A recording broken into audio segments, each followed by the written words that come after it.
Gordon Chang with me now. Gordon, is this espionage part of a Chinese plan to invade Taiwan? They were trying to get the information which they need for an invasion. Is that it?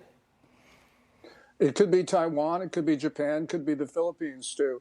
I think the most disturbing piece of evidence here is that the Chinese wanted radar in Okinawa, and one of the sailors, Thomas Zhao, actually provided that.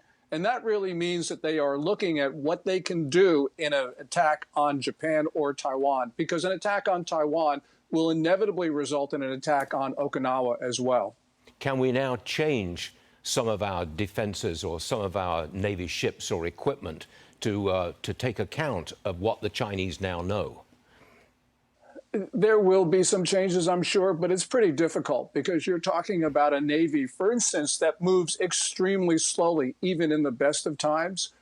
There is a management problem at the top of the Navy. They can't even do the simple things right. So something like this, I think, is probably beyond them.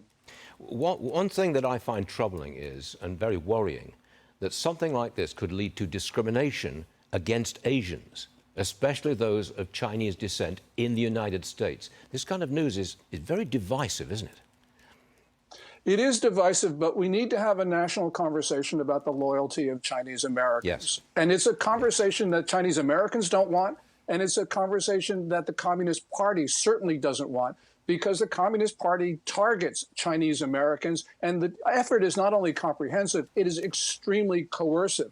So Chinese Americans are at special risk, and we need to have a conversation in the open about that. You think that the Chinese will eventually, at some point, invade Taiwan or try to?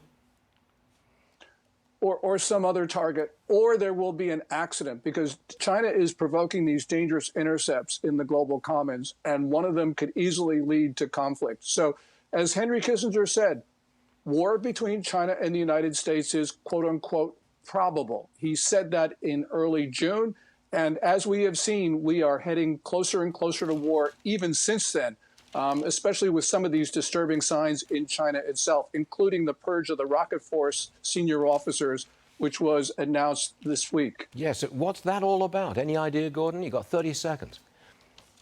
Yeah, I think that Xi Jinping has been purging officers who are opposed to war. I think that his purge of the rocket force, which was unprecedented, is part of that, which means that Xi Jinping is thinking of using or threatening nuclear weapons in the not too distant future. Quite an extraordinary situation again. Gordon Chang, right in the middle of it. Thank you, sir. We appreciate you being here. Thanks, Gordon.